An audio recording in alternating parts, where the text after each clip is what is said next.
Hi everyone, this is from CBS academy. எனக்கு நம்ம Dinamani news பேப்பரில் இருக்கக்கூடிய கரண்ட் அஃபேர்ஸ் பார்க்கலாம். ஸோ ஃபஸ்ட்டு பார்த்தீங்க அப்படின்னா, மேலும் அதிமுக எம்எல்ஏ ராஜினாமா தாவேக்காவில் இணைந்தார். ஸோ இந்த டாபிக் வந்து group one main syllabus paper 3 பாலிட்டியில் ஸ்டேட் லெஜிஸ்லேட்டிவ் அசம்பிளியில் வந்து கவர் ஆகும். ஸோ அம்பாசமுத்திரம் தொகுதி அதிமுக சட்டப்பேரவை உறுப்பினர் இசகி சுப்பையா தனது பதவியை செவ்வாய்க்கிழமை ராஜினாமா செய்தார். ஸோ இந்த ஆர்டிகல் 190 பேசிஸில் பார்த்தீங்க அப்படின்னா எம்எல்ஏஸ் வந்து அவங்களுடைய ரெசிக்னேஷன் லெட்டரை ஸ்பீக்கர் கிட்ட வந்து சப்மிட் பண்ணுவாங்க. ஸோ இதை வந்து அப்ரூவ் பண்ணக்கூடியதும் அப்ரூவ் பண்ணக்கூடியதும் யாருடைய ரெஸ்பான்சிபிலிட்டி அப்படின்னு பார்க்கும்போது ஸ்பீக்கருடைய ரெஸ்பான்சிபிலிட்டி. ஸோ இவர் வந்து it is on voluntary basis. So அவருடைய சுய விருப்பத்தோட தான் அந்த ரெசிக்னேஷனை கொடுத்தாரு. அதே மாதிரி அது ஜென்யூனாக இருக்கா அப்படிங்கிறத முடிவெடுக்கக்கூடிய உரிமை யாருக்கு அப்படின்னா ஸ்பீக்கருக்கு இருக்கு. ஸோ தற்போது பார்த்தீங்க அப்படின்னா நம்மளுடைய ஸ்பீக்கர் பிரபாகர் அவர்கள். ஸோ இவர் தான் இதை வந்து முடிவு பண்ண வேண்டும். அதே மாதிரி பார்த்தீங்கன்னா தாவேக்கு அரசுக்கு வந்து நமக்கு எலெக்ஷன் இப்போ நடந்து முடிஞ்சப்போ டிவிகேக்கு 108 இடங்கள்லாம் கிடைச்சிருக்கும். ஸோ அது முன்னாடி நிறைய கட்சிகள் வந்து இதில் வந்து இணைந்திருப்பாங்க. ஸோ அதில் அதிமுகவுக்கு பார்த்தீங்கன்னா 47 இடங்கள் கிடைத்திருக்கும். ஸோ இதில் 22 அதிமுக எம்எல்ஏக்கள் பார்த்தீங்கன்னா அவங்களுடைய கட்சிக்கு வந்து கட்சியினுடைய அந்த ஒரு நம்பிக்கை வாக்கெடுக்கும் போது எதிர்த்து டிவிகேக்கு எதிர்ப்பு வந்து இவங்க வந்து ஓட்டிங் பண்ணியிருப்பாங்க. அதுவே 25 எம்எல்ஏக்கள் பார்த்தீங்க அப்படின்னா டிவிகேக்கு வந்து ஆதரவாக வந்து அவங்களோட ஓட்டிங் வந்து சப்மிட் பண்ணியிருப்பாங்க. ஸோ இது பார்த்தீங்கன்னா நமக்கு ஆன்டி டிஃபெக்ஷன் லாவில் வந்து கவர் ஆகும். கட்சி தாவல் தடை சட்டம். ஸோ கட்சி தாவல் தடை சட்டம் பார்த்தீங்கன்னா 52வது கான்ஸ்டியூஷனல் அமெண்ட்மெண்ட் 1985 கொண்டு வந்திருக்காங்க. ஸோ அடிக்கடி பார்த்தீங்கன்னா ஒரு கட்சியிலேருந்து இன்னொரு கட்சிக்கு வந்து மாறும்போது அது வந்து ஒரு பொலிட்டிக்கல் இன்ஸ்டெபிலிட்டி உருவாகும். திரும்ப எலெக்ஷன்ஸ் திரும்ப புது கவர்மெண்ட் ஃபார்ம் பண்ணக்கூடிய ஒரு சூழ்நிலை வந்து உருவாகும். ஸோ அதை தடுப்பதற்காக தான் 1985 பார்த்தீங்கன்னா 52வது சட்டத்திட்டத்தின்படி ஆன்டி டிஃபெக்ஷன் லா வந்து கொண்டு வந்திருக்காங்க. ஸோ இதன்படி பார்த்தீங்க அப்படின்னா ஒரு கட்சியிலிருந்து 1900 அதாவது 2003க்கு முன்னாடி வரைக்கும், அதாவது 91வது கான்ஸ்டியூஷனல் அமெண்ட்மெண்ட் 2003 முன்னாடி வரைக்கும் ஒரு கட்சியிலேருந்து 1/3 மெம்பர்ஸ் வந்து இன்னொரு கட்சிக்கு பார்ட்டிக்கு போனாங்கன்னா அது எதில் கவர் ஆகாதுன்னா ஆன்டி டிஃபெக்ஷன் லா பேஸ் பண்ணி அவங்கள வந்து தண்டிக்க முடியாது. ஸோ அதுவே இன்னும் அதை என்ன பண்ணுவாங்க அப்படின்னா கடுமையாக மாற்றுவதற்காக 91வது கான்ஸ்டியூஷனல் அமெண்ட்மெண்ட் 2003ல் இந்த 1/3 அப்படிங்கிறது 2/3. ஸோ ஒரு பார்ட்டிலேருந்து 2/3 மூன்றில் 2 பங்கு மெம்பர்ஸ் வந்து இன்னொரு பார்ட்டியில் போய் ஜாயின் பண்ணாங்கன்னா அது கட்சி தாவல் தடை சட்டத்தின் கீழே அவங்களை என்ன பண்ண முடியும்னா தண்டனை அவங்களுக்கு கொடுக்க முடியும். ஸோ இப்போ டோட்டலாக பார்த்தீங்கன்னா இடம் கீழே 47 மெம்பர்ஸ் இருக்காங்க. இதில் 22 வந்து அவங்களுக்கு ஆதரவு, 25 வந்து எகெயின்ஸ்ட். ஸோ இப்போ இந்த 47 2/3 அப்படின்னு சொல்லும்போது நமக்கு 35 எம்எல்ஏக்கள் வந்து டிவிகேக்கு போயிருந்தாங்க அப்படின்னா அவங்க ஆன்டி டிஃபெக்ஷன் லாக்கில் அவங்களுக்கு வந்து தண்டனை கிடைச்சிருக்காங்க. ஸோ இது என்ன பண்ணுவாங்க அப்படின்னா அவங்களுடைய அந்த ஒரு எம்எல்ஏ பதவியை வந்து அப்படியே என்ன பண்ணிடுவாங்க அப்படின்னா அபாலிஷ் வந்து பண்ணுவாங்க. ஸோ அதன் அடிப்படையில் தான் பார்த்தீங்க அப்படின்னா அந்த ஆதரவாக டிவிகேவுக்கு ஆதரவாக ஓட் பண்ண அந்த 25 எம்எல்ஏக்கள் மீது கட்சி தாவல் தடை சட்டத்தின் கீழ் நடவடிக்கை எடுப்பதற்காக எடப்பாடி பழனிசாமி அவர்களுடைய தலைமையில் வந்து நம்மளுடைய ஸ்பீக்கர் அவர்கள் வந்து சப்மிட் பண்ணியிருக்காங்க ரெக்வெஸ்ட். ஸோ அவருடைய முடிவு தான் இதில் வந்து இறுதி முடிவாக இருக்கும். ஸோ அது எது வரைக்கும் இருந்திருக்கும் அப்படின்னா 1992 வரைக்கும். ஸோ 1992ஆம் ஆண்டு கிஹோத்தோ கொலோகான் கேஸ். ஸோ இதில் சுப்ரீம் கோர்ட் என்ன ப்ரொவிஷன்ஸ் வந்து இன்வோக் பண்ணியிருப்பாங்க அப்படின்னா அதாவது ஒரு கட்சி தாவல் தடை சட்டத்தின் கீழே ஒரு எம்எல்ஏ இல்லைன்னா எம்பியை வந்து ரிசைன் பண்ணும்போது, அதாவது ஸ்பீக்கர் அவர்கள் வந்து பதவி நீக்கம் பண்ணும்போது அதை நாங்கள் ஜுடிஷியல் ரிவ்யூ வந்து பண்ணோம் அப்படின்றத இந்த 1992ஆம் ஆண்டு கிஹோத்தோ கொலகான் கேஸ் வந்து சுப்ரீம் கோர்ட் வந்து வெர்டிக்ட் கொடுத்துருக்காங்க. ஸோ இப்போ ஜேசிடி பிரபாகர் அவர்கள் வந்து பதவி நீக்கம் பண்ணால் கூட நமக்கு அதில் ஏதாவது நமக்கு குளறுபடி இருந்ததாக தெரிந்தது அப்படின்னா நம்ம என்ன பண்ணலாம் அப்படின்னா சுப்ரீம் கோர்ட்ல வந்து ஜுடிஷியல் ரிவ்யூ பண்ணலாம். ஸோ நெக்ஸ்ட் பார்த்தீங்க அப்படின்னா முக்கிய கனிமங்களின் சீரான விநியோகம் இந்தியா அமெரிக்கா ஒப்பந்தம். ஸோ இந்த டாபிக் பார்த்தீங்க அப்படின்னா group one main syllabus paper 4 Indian எக்கனாமியில் வந்து இன்ஃப்ராஸ்ட்ரக்சர்லாம் நமக்கு கவர் ஆகும்.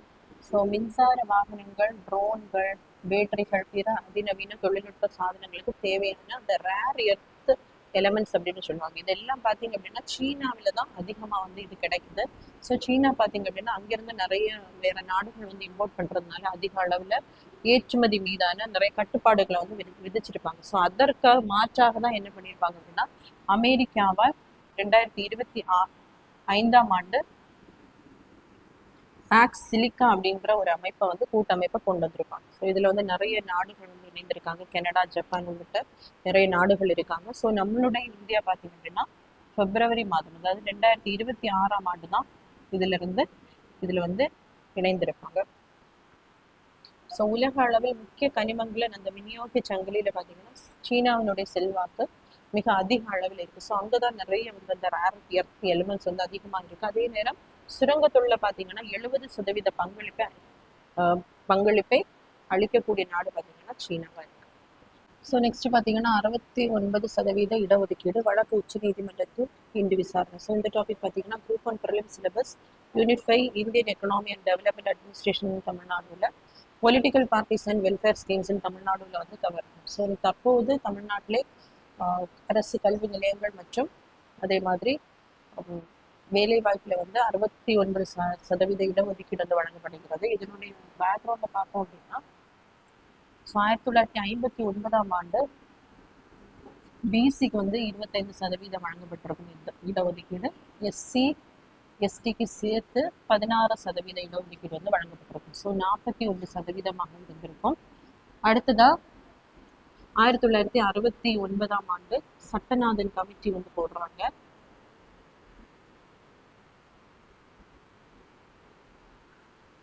ஸோ இந்த டைம்ல நமக்கு 67ல பார்த்தீங்கன்னா டிஎம்கே வந்து கவர்மெண்ட் ஃபார்ம் பண்ணியிருப்பாங்க. 69ல கருணாநிதி அவர்கள் சீஃப் மினிஸ்டராக இருந்திருப்பாங்க. ஸோ அந்த டைம்ல தான் இந்த சட்டநாதன் கமிட்டி வந்து போட்டிருப்பாங்க. இதில் வந்து பிசிக்கு பார்த்தீங்கன்னா 35% இடஒதுக்கீடு அதிகப்படுத்தப்பட்டிருக்கும். அதே மாதிரி எஸ்சி எஸ்டிக்கு 18%, 49% இது அதிகரிக்கப்பட்டிருக்கும். அடுத்ததாக பார்த்தீங்கன்னா 1980ஆம் ஆண்டு எம்ஜிஆர், ஸோ 1977ஆம் ஆண்டு பார்த்தீங்கன்னா ஏடிஎம்கே வந்து கவர்மெண்ட் ஃபார்ம் பண்ணியிருப்பாங்க. ஸோ இவர் பார்த்தீங்கன்னா பிசிக்கு வந்து 50% ரிசர்வேஷன் உயர்த்தப்பட்டிருக்கும். அதுக்கப்புறமா எஸ்சி எஸ்டிக்கு அதே 18%, அப்போ 69% உயர்த்தப்பட்டிருக்கும். நெக்ஸ்ட் பார்த்தீங்கன்னா 1982ஆம் ஆண்டு எம்ஜிஆர் அவர்கள் ஆட்சியில் இருக்கும்போதே அம்பாசங்கர் கமிட்டி வந்து போடப்பட்டிருக்கும். ஸோ இந்த அம்பாசங்கர் கமிட்டியில் பார்த்தீங்க அப்படின்னா இந்த பிசிக்கு 50% ரிசர்வேஷன் கொடுத்துருக்குறாங்க. பிசிக்கு 30%, அதே மாதிரி இதில் மோஸ்ட் பேக்வர்ட் அதாவது எம்பிசிக்கு வந்து 20% இந்த ரிசர்வேஷன் கொடுக்கலாம் அப்படிங்கிறத இந்த அம்பாசங்கர் கமிட்டி வந்து ரெக்கமெண்டேஷன் கொடுத்துருக்காங்க. அதை பார்த்தீங்கன்னா 1989ஆம் ஆண்டு மறுபடியும் ஏடிஎம்கே போயிட்டு கருணாநிதி அவர்கள் ஆட்சிக்கு வந்திருப்பாங்க. ஸோ வரும்போது இதை என்ன பண்ணியிருப்பாங்கன்னா நடைமுறைப்படுத்தியிருப்பாங்க. ஸோ இப்போவும் 68%, ஆனால் அந்த பிசியில் என்ன பண்ணியிருப்பாங்கன்னா அந்த 50% இரண்டாக வந்து பிரித்து பிசி ப்ளஸ் எம்பிசிக்கு வந்து ப்ரொவைட் பண்ணியிருப்பாங்க. ஸோ அதுக்கப்புறம் 1990ஆம் ஆண்டு இப்போவும் கருணாநிதி அவர்கள் தான் கவர்மெண்ட் ஃபார்ம் பண்ணியிருப்பாங்க, இருந்திருப்பாங்க ஆட்சி. ஸோ இந்த டைமில் பார்த்தீங்க அப்படின்னா திரும்பவும் மறுபடியும் எஸ்சிக்கு வந்து 18%, அதாவது பிசிக்கு 30%, எம்பிசிக்கு 20%, எஸ்சிக்கு 18%, எஸ்டிக்கு 1%. ஸோ 69 இங்கே வந்து 69% அதிகரிக்கப்பட்டிருக்கும். இதுதான் தமிழ்நாடு ரிசர்வேஷன் பாலிசி. ஸோ இப்போ இருக்கக்கூடியது பார்த்தீங்கன்னா பிசிக்கு 30%, எம்பிசிக்கு 20%, நெக்ஸ்ட் வந்து எஸ்சிக்கு பார்த்தீங்க அப்படின்னா 18%, எஸ்டிக்கு 1%, டோட்டல் 69. இதில் எஸ்சியில் பார்த்தீங்கன்னா அருந்ததியர் உங்களுக்கு வந்து இதில் ஹொரிசாண்டல் ரிசர்வேஷனும் 3% வந்து எங்களுக்கு வந்து வழங்கப்படுது. ஸோ இது எல்லாமே இந்த கமிட்டி எல்லாமே எந்த ஆர்டிகிள் பேசிஸில் போடுறாங்க அப்படின்னா ஆர்டிகிள் 340. ஸோ இந்த 340க்குள்ள இந்த ப்ரொவிஷன்ஸ் என்ன சொல்லப்பட்டது அப்படின்னா இப்போது சென்ட்ரலில் பார்த்தீங்க அப்படின்னா பிரசிடென்ட்ஸ் அதற்கான கமிட்டிஸை வந்து ஏற்படுத்தலாம். பேக்வேர்டு கிளாஸ் பீப்புள்ஸோட அந்த ஒரு நிலையை அறிந்து கொள்வதற்காக அவங்களை முன்னுக்கு கொண்டு வருவதற்காக கமிட்டி என்ன பண்ணலாம், பிரசிடென்ட் போடலாம். அதே மாதிரி ஸ்டேட் கவர்மெண்ட்ஸ் என்ன பண்ணலாம் அப்படின்னா கமிட்டிஸை வந்து அப்பாயின்மெண்ட் பேக்வேர்டு கிளாஸ் பீப்புளுடைய எம்பவர்மெண்ட்டுக்காக கமிட்டிஸை வந்து ஏற்படுத்திக் கொள்ளலாம் அப்படின்னு சொல்லக்கூடியது ஆர்டிகல் 340. அதே மாதிரி ஆர்டிகல் 15ல 4 ஸ்டேட் என்ன பண்ணாங்க, it is not prevented from giving reservations for economically backward classes. அதே மாதிரி பேக்வேர்டு கிளாஸஸ் 16(4)ல் வந்து இது வந்து எஜுகேஷனில், 16(4)ல் பார்த்தீங்கன்னா இன் வேலை வாய்ப்பு எம்ப்ளாய்மெண்ட் ஸ்டேட்ஸுக்கு அதற்கான உரிமைகள் வந்து இருக்கு. ஸோ இதன் அடிப்படையில் தான் நமக்கு ரிசர்வேஷன் 69 வந்துருக்கும். ஸோ இப்போ என்ன பிரச்சனை அப்படின்னு பார்க்கும்போது 1969 பாலாஜி கேஸ்.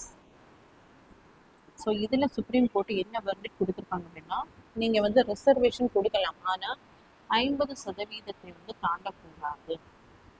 ஸோ அப்படிங்கிறத வந்து மென்ஷன் பண்ணியிருப்பாங்க. அதுவே 1992 இந்திரா ஷஹானே கேஸ் இல்லைன்னா மண்டல் கேஸ் அப்படின்னு சொல்லுவாங்க. ஸோ இதுலேயும் திரும்பவும் என்ன கன்ஃபார்ம் பண்ணியிருப்பாங்கன்னா, இந்த ரிசர்வேஷன் கொடுங்க, ஆனால் என்ன பண்ணக்கூடாதுன்னா சென்ட்ரலாக இருந்தாலும் ஸ்டேட்டாக இருந்தாலும் 50% வந்து தாண்டக்கூடாது. ஸோ அதற்காக இந்த ஜட்ஜ்மெண்ட் வந்தோடனே தமிழ்நாடு பார்த்தீங்கன்னா, தமிழ்நாடு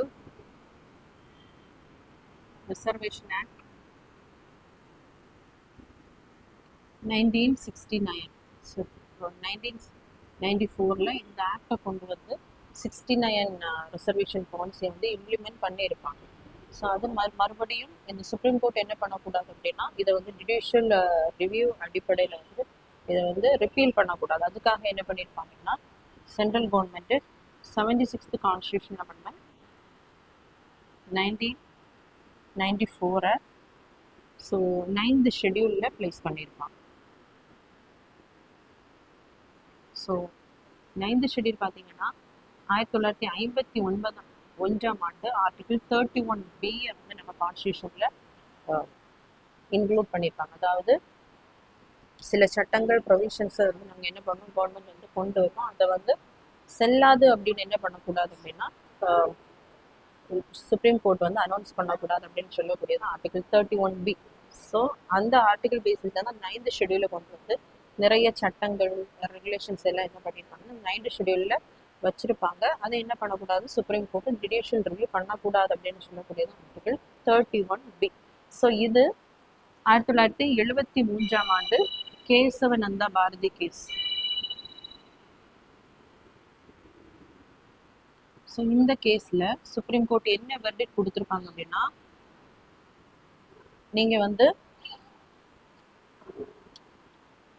ஸோ இந்த கேசவநந்தா பாரதி கேஸில் வந்து என்ன சொல்லியிருப்பாங்க அப்படின்னா, பார்லிமெண்ட் என்ன பண்ணலாம், கான்ஸ்டியூஷனை அமெண்ட்மெண்ட் பண்ணலாம், ஆனால் பேசிக் ஸ்ட்ரக்சர் மாறாமல் அமெண்ட்மெண்ட் பண்ணணும்.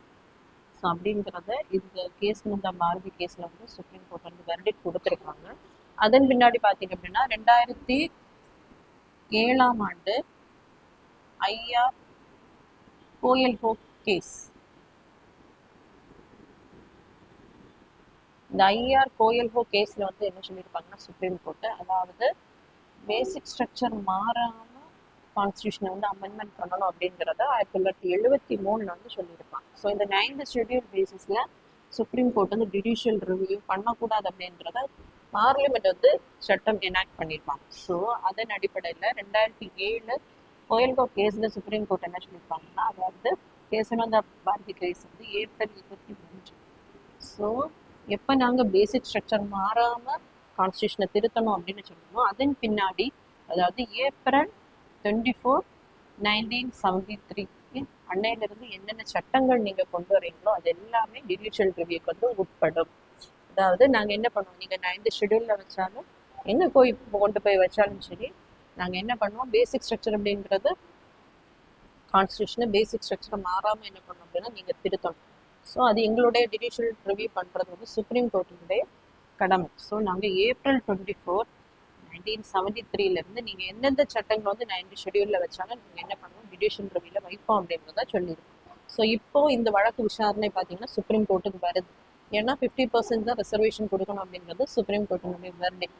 ஸோ அதுக்காக தான் என்ன பண்ணுறாங்க அப்படின்னா ஒரு மீட்டிங் இப்போ நம்மளுடைய தமிழ்நாடு கவர்மெண்ட் சார்பாக வந்து இதை எப்படி நம்ம என்ன பண்ணலாம், சுப்ரீம் கோர்ட் கிட்ட டிஃபெண்ட் பண்ணலாம் அப்படிங்கிறதுக்காக இந்த மீட்டிங் ஒன்று அரேஞ்ச் பண்ணியிருக்காங்க.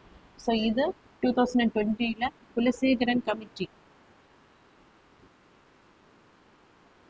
கமிட்டி வந்து போட்டிருப்பாங்க. அதாவது இப்போ சுப்ரீம் கோர்ட் சுப்ரீம் கோர்ட் இதை வந்து வழக்கில் எடுத்தாங்க அப்படின்னா நம்ம எப்படி கேஸ்ட் பேசிஸில் என்னென்ன சாதகங்கள் இருக்குது அப்படிங்கிறத ஆராய்வதற்கான 2020 இந்த குலசேகரன் கமிட்டி போடுவாங்க. ஸோ நெக்ஸ்ட் பார்த்தீங்க அப்படின்னா ஜூனில் 9.91 டிஎம்சி நீரை திறந்து விட வேண்டும். ஸோ இந்த டாபிக் பார்த்தீங்கன்னா குரூப் 1 ப்ரிலிம் சிலபஸ் யூனிட் 4 குவாலிட்டியில் ட்ரிபுனல்ஸில் வந்து கவர் ஆகும்.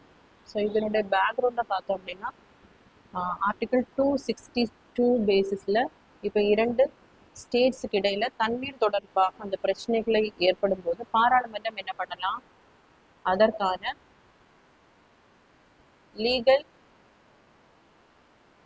லீகல் கமிட்டிஸை வந்து ஏற்படுத்தலாம் அப்படின்னு சொல்லக்கூடியதான் ஆர்டிகிள் 262. ஸோ அதன் அடிப்படையில் பார்த்தீங்க அப்படின்னா ரிவர் போர்டு ஆக்ட் 1956, அடுத்ததான் interstate water dispute act. So 1956 ஆண்டு வந்து கொண்டு வந்திருப்பாங்க. ஸோ இதன் அடிப்படையில் பார்த்தீங்கன்னா நமக்கு நிறைய ரிவர் போர்ட்ஸ் வந்து ஏற்படுத்தியிருப்பாங்க. இவங்க என்ன பண்ணுவாங்கன்னா அந்த 2 ஸ்டேட்ஸுக்கு இடையில அந்த தண்ணீர் பகிர்வது தொடர்பான பிரச்சனைகள் போது இவங்க வந்து அட்வைஸ் வந்து கொடுப்பாங்க. அதே மாதிரி இந்த இன்டர்ஸ்டேட் வாட்டர் டிஸ்பியூட் ஆக்டின் படி ட்ரிபியூனல்ஸை வந்து ஏற்படுத்தும், தீர்ப்பாயங்கள். ஸோ இதன் அடிப்படையில் பார்த்தீங்கன்னா ட்ரிபியூனல்ஸ் தீர்ப்பாயங்கள் என்ன ஜட்ஜ்மெண்ட் கொடுக்குறாங்களோ அதுதான் ஃபைனல். ஸோ இப்போ இந்த காவிரியினுடைய தண்ணீர் பயன்படுத்துவது தொடர்பாக தமிழகம், கர்நாடகம், கேரளம் மற்றும் புதுச்சேரியிலேயே நிறைய பிரச்சனைகள் வந்து ஏற்பட்டிருக்கும். அதற்காக காவிரி வாட்டர் டிஸ்பியூட் ட்ரிபியூனல் 1990 ஆண்டு வந்து கொண்டு வந்திருப்பாங்க. ஸோ இவங்களுடைய ரிப்போர்ட்டை இவங்க 2007 வந்து சப்மிட் பண்ணியிருப்பாங்க. அதன்படி ஒரு குறிப்பிட்ட ஒரு அளவு தண்ணீரை வந்து இந்தந்த மாதத்திற்கு இந்தந்த மாநிலங்களுக்கு கொடுக்க வேண்டும் அப்படிங்கிறத இவங்க வந்து அவங்களுடைய வெர்டிக்ட்ல வந்து கொடுத்துருப்பாங்க. ஸோ இது என்ன ஆயிருக்கும் அப்படின்னா இவங்க நிறைய விஷயத்துல வந்து ஃபோக்கஸ் பண்ணிட்டு மாட்டாங்க. ஸோ நிறைய மாநிலங்கள் இந்தந்த மாதத்தில் எங்களுக்கு கிடைக்கக்கூடிய தண்ணீர் குறைவு அப்படிங்கிறதுக்காக எங்கே போயிருப்பாங்கன்னா சுப்ரீம் கோர்ட்டில் வந்து ஜுடிஷியல் ரிவ்யூ வந்து போயிருப்பாங்க. ஸோ அதன் அடிப்படையில் ஆர்டிகிள் 141, 142. ஸோ 141 சுப்ரீம் கோர்ட்டு தான் அதாரிட்டி, சுப்ரீம் அதாரிட்டி இது ஜுடிஷியரி. ஸோ இந்த ஆர்டிகிள் அடிப்படையில் அதே மாதிரி கம்ப்ளீட் ஜஸ்டிஸை கொடுப்பதற்காக சுப்ரீம் கோர்ட் என்ன பண்ணலாம் அப்படின்னா அவங்களுடைய எக்ஸ்ட்ரா பவர் எப்படி வேணாலும் பயன்படுத்தலாம். ஸோ இதன் அடிப்படையில் ஸோ இந்த காவிரி வாட்டர் டிஸ்பியூட் ட்ரிபியூனல் 1990 இவங்களுடைய ஜட்ஜ்மெண்ட் தான் ஃபைனல். இந்த கம்ப்ளீட் ஜஸ்டிஸை கொடுப்பதற்காக இதை ஆராய்ந்து என்ன பண்ணியிருப்பாங்கன்னா சுப்ரீம் கோர்ட்டு 2018 ஒரு வெர்டிக்ட் வந்து கொடுத்துருப்பாங்க. அதாவது ஒவ்வொரு மாதத்துலேயும் பார்த்தீங்கன்னா ட்ரை சீசன் இருக்கும். அப்போது எல்லா மாநிலங்களுக்கும் வந்து ஒரே மாதிரியாக தண்ணீர் எல்லாம் வழங்க முடியும். ஸோ அதன் அடிப்படையில் இவங்க ஒரு செப்பரேட் வெர்டிக்டை கொடுத்து அதற்காக பார்த்தீங்க அப்படின்னா ஒரு ஆணையம் வந்து அமைக்கப்பட்டிருக்கும். காவேரி வாட்டர் அதாரிட்டி வந்து ஆணையம் அமைக்கப்பட்டிருக்கும். ஸோ இந்த சுப்ரீம் கோர்ட்டு வெர்டிக்டை வந்து நடைமுறைப்படுத்துவதற்காக இந்த அதாரிட்டி வந்து அமைக்கப்பட்டிருக்கும். ஸோ அதனுடைய மீட்டிங் தான் பார்த்தீங்க அப்படின்னா உச்ச நீதிமன்ற தீர்ப்பின்படி ஜூன் மாதத்தில் 9.91 டிஎம்சி நீரை காவேரியிலிருந்து தமிழகத்திற்கு வந்து கொடுக்கப்பட்டோம். ஸோ இந்த ஆணையத்தினுடைய 51வது கூட்டம் நடைபெற்றிருக்கு. அதனுடைய தலைவர் பார்த்தீங்க அப்படின்னா எஸ்கே ஹல்தா. ஸோ இதில் கலந்து கொண்டுள்ள அந்த மாநிலங்கள் பார்த்தீங்க அப்படின்னா தமிழகம், கர்நாடகம், கேரளம் மற்றும் புதுச்சேரி. அடுத்ததாக பார்த்தீங்கன்னா உலகளாவிய வளர்ச்சிக்கு தூண்டுகோலாக இந்தோ பெசிபிக் இருப்பது அவசியம். ஸோ இந்த டாபிக் பார்த்தீங்கன்னா group 1 main syllabus paper 3 Indian and வேர்ல்டில் பார்த்தீங்கன்னா இன்டர்நேஷ்னல் ஃபேக்ட்ஸ் சமிட்ஸில் வந்து கவர் ஆகும். ஸோ டெல்லியில் பார்த்தீங்கன்னா குவாட் அப்படின்றது இந்தியா, அமெரிக்கா, ஆஸ்திரேலியா, ஜப்பான் இந்த நாடுகளுடைய கூட்டமைப்பு தான் இந்த குவாட் அப்படின்றது. ஸோ இதனுடைய அந்த வெளியுறவு அமைச்சர்கள் பார்த்தீங்கன்னா டெல்லியில் வந்து இந்த கூட்டமைப்பை வந்து ஸ்டார்ட் பண்ணியிருக்காங்க. ஸோ இந்த வருடம் வந்து தலைமை ஏற்கக்கூடிய நாடு பார்த்தீங்க அப்படின்னா இந்தியா. ஸோ என்னென்ன டிஸ்கஸ் பண்ணியிருக்காங்க அப்படின்னா உலகளாவிய விநியோக சங்கிலி இடையூறுகள், உற்பத்தி குறைபாடுகள், உள்கட்டமைப்பு பிரச்சனைகளுக்கு தீர்வு காண்பது உள்ளிட்ட எல்லாமே என்ன பண்ணிருக்காங்க டிஸ்கஸ் பண்ணியிருக்காங்க. ஸோ நெக்ஸ்ட் பார்த்தீங்கன்னா தமிழக முழு நேர டிஜிபி பதவிக்கு 3 ஐபிஎஸ் உயர் அதிகாரிகள் பட்டியல் யூபிஎஸ்சி ஒப்புதல். ஸோ இந்த டாபிக் பார்த்தீங்கன்னா குரூப் 1 மெயின்ஸ் சிலபஸ் பேப்பர் 3 பாலிட்டியில் recruitment central and state service recruitment and ட்ரைனிங்கில் வந்து கவர் ஆகும். ஸோ சென்ட்ரல் சர்வீஸை வந்து ரெக்ரூட்மெண்ட் பண்ணக்கூடிய பாடி வந்து UPSC, union public service commission. So நம்ம கான்ஸ்டியூஷனில் யூபிஎஸ்சிக்கான ஆர்டிகல்ஸ் பகுதி 4 பகுதி Art 40 article from 315 to 323. So இதில் 320 பார்த்தீங்க அப்படின்னா இந்த யூனியன் பப்ளிக் சர்வீஸ் கமிஷனுடைய powers and responsibilities, functions and responsibilities, இதற்கான ப்ரொவிஷன்ஸ் வந்து மென்ஷன் பண்ணியிருக்காங்க. ஸோ இதில் பார்த்தீங்க அப்படின்னா ரெக்ரூட்மெண்ட் சென்ட்ரல் சர்வீஸை வந்து ரெக்ரூட்மெண்ட் பண்ணக்கூடிய பாடி வந்து யூபிஎஸ்சி. அதே மாதிரி இப்போது ஸ்டேட்டில் பார்த்தீங்க அப்படின்னா இந்த சென்ட்ரலில் வந்து ரெக்ரூட் பண்ணக்கூடிய அந்த மெம்பர்ஸை பார்த்தீங்க அப்படின்னா ஸ்டேட்டில் ஹையர் போஸ்ட்டுக்கு எல்லாமே அப்பாயின்மெண்ட் பண்ணுவாங்க. ஸோ அதுக்கு அட்வைஸ் பண்ணக்கூடிய பாடி என்னதான் அப்படின்னா யூபிஎஸ்சி. ஸோ சென்ட்ரலில் பார்த்தீங்கன்னா நமக்கு ஸ்டேட்டில் பார்த்தீங்க அப்படின்னா ஹையர் போஸ்ட், லா அண்ட் ஆர்டருக்கு ஹையர் போஸ்ட் பார்த்தீங்கன்னா ஃபஸ்ட்டு வந்து DGP, director general of police, அதுக்கப்புறமா அசிஸ்டன்ட் இருப்பாங்க. நெக்ஸ்ட் வந்து இன்ஸ்பெக்டர் ஜெனரல் ஆஃப் போலீஸ், அடுத்ததான் நமக்கு senior superintendent of police, superintendent of police, அதே மாதிரி deputy superintendent of police. So இந்த போஸ்ட்ல தான் ஸ்டேட் கவர்மெண்ட் நமக்கு குரூப் 1 போஸ்டிங் வந்து ரெக்ரூட்மெண்ட் பண்ணக்கூடிய மெம்பர்ஸ் வந்து அப்பாயின்மெண்ட் பண்ணுவாங்க. இது சென்ட்ரல்லேருந்து அப்பாயின்மெண்ட் பண்ணுவாங்க, ஸ்டேட்லேருந்து அப்பாயின்மெண்ட் பண்ணுவாங்க. ஸோ இந்த பொசிஷன் எல்லாமே யூபிஎஸ்சி ரெக்ரூட்மெண்ட் பண்ணக்கூடிய அந்த மெம்பர்ஸ் வந்து என்ன பண்ணுவாங்க, இந்த போஸ்ட் வந்து ரெக்ரூட்மெண்ட் வந்து பண்ணுவாங்க. ஸோ அப்போ இந்த ஸ்டேட்டில் வந்து அப்பாயின்மெண்ட் பண்ணும்போது ஸ்டேட் கவர்மெண்ட் என்ன பண்ணோம் அப்படின்னா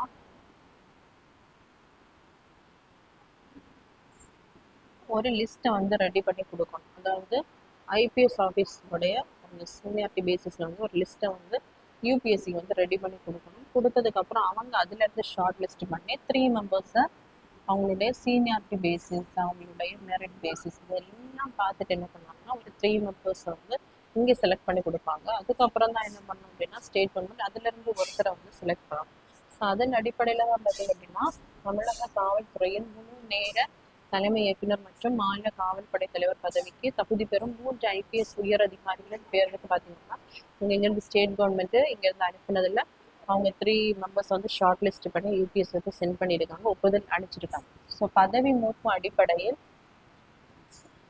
ராஜீவ் காந்தி, ஸோ சீனியாரிட்டி பேசிஸில் பார்த்தீங்க அப்படின்னா யூபிஎஸ்சி வந்து எந்தெந்த மெம்பர்ஸ் வந்து ஷார்ட் லிஸ்ட் பண்ணி கொடுத்துருக்காங்கன்னா சீனியாரிட்டி பேசிஸில் ராஜீவ் குமார், சந்தீப் ராய் ரத்தோர், மகேஷ் குமார் அகர்வால். ஸோ இவங்கள தான் என்ன பண்ண போகிறாங்க, நம்மளுடைய தமிழக முதலமைச்சர் அவர்கள் இதுலேருந்து ஒருத்தரை தான் சூஸ் பண்ண போகிறோம். ஸோ முன்னதாக 1990ஆம் ஆண்டு காவல் அதிகாரிகளிலே மிகவும் மூத்தவரான சீமா அகர்வால் இவங்களை வந்து தேர்ந்தெடுத்திருப்பாங்க. இது என்னன்னா அதாவது சுப்ரீம் கோர்ட் வந்து அவங்களுடைய ஆர்டிகல் 141, 142 அதாவது சுப்ரீம் கோர்ட் இன் ஜுடிஷியல் சிஸ்டம், அதே மாதிரி கம்ப்ளீட் ஜஸ்டிஸ். ஸோ இதை நிலைநாட்டுவதற்காக சுப்ரீம் கோர்ட்டுக்கு வந்து எக்ஸ்ட்ரா பவர் இருக்கு. ஸோ அதன் அடிப்படையில் பிரகாஷ் சிங் கேஸ் 2006. ஸோ இதில் வந்து சுப்ரீம் கோர்ட் வெர்டிக்ட் வந்து கொடுத்துருக்காங்க. அதே மாதிரி என்ன அப்படின்னா இப்போ டிஜிபியை அப்பாயின்மெண்ட் பண்ணக்கூடிய அவருடைய பணிக்கால மொழி பார்த்தீங்கன்னா 6 மாதம் இருக்கும் அப்படின்னா அவங்க என்ன பண்ணக்கூடாது, அந்த லிஸ்ட்டில் வந்து கொண்டு வரக்கூடாது. ஸோ அப்படி இல்லாதவங்கள தான் கொண்டு வரணும். அதே மாதிரி சீனியாரிட்டி பேசிஸில் வந்து அவங்களுக்கு வந்து முன்னுரிமை கொடுக்க வேண்டும். ஸோ பொலிட்டிக்கல் இன்டர்ஃபரன்ஸை வந்து தவிர்ப்பதற்காக தான் அந்த சுப்ரீம் கோர்ட் வந்து இந்த வெர்டிக்டை வந்து கொடுத்துருப்பாங்க. ஸோ அதன் அடிப்படையில் அதே மாதிரி டிஜிபியை பார்த்தீங்கன்னா ஸ்டேட் கவர்மெண்ட் அப்பாயின்மெண்ட் பண்ணதுக்கப்புறம் அவங்கள ட்ரான்ஸ்ஃபர் பண்ணுவாங்க, வேறு இடத்துக்கு மாற்றுவாங்க, இந்த மாதிரிலாம் நிறைய வேறு டிபார்ட்மெண்ட்டுக்கு போடுவாங்க. ஸோ இந்த மாதிரிலாம் நிறைய ப்ராப்ளம்ஸ் இருக்குது. ஸோ அதனால் இந்த வெர்டிக்டில் என்ன சொல்லியிருக்காங்கன்னா கண்டிப்பாக இவங்களை அப்பாயின்மெண்ட் பண்ணிங்கன்னா 2 இயர்ஸ் அவங்களுக்கு வந்து டெனர் கிடைக்கும். ஸோ அதுக்கு முன்னாடி இந்த மாதிரி இருக்கக்கூடாது. ஸோ அந்த பொலிட்டிக்கல் இன்டர்ஃபரன்ஸ், இதே மாதிரி இன்ஸ்டெபிலிட்டி இதையெல்லாம் மாற்றுறதுக்காக, கரெக்ட் பண்ணுறதுக்காக பிரகாஷ் கேஸ் 2006 தான் சுப்ரீம் கோர்ட் வந்து வெர்டிக்ட் கொடுத்துருப்பாங்க. அதன் அடிப்படையில் தான் பார்த்தீங்கன்னா இப்போ டிஜிபி எல்லாமே அவங்களுடைய பணிக்காலம் பார்த்தீங்கன்னா 2 ஆண்டுகளாக கணக்கிடப்பட்டது.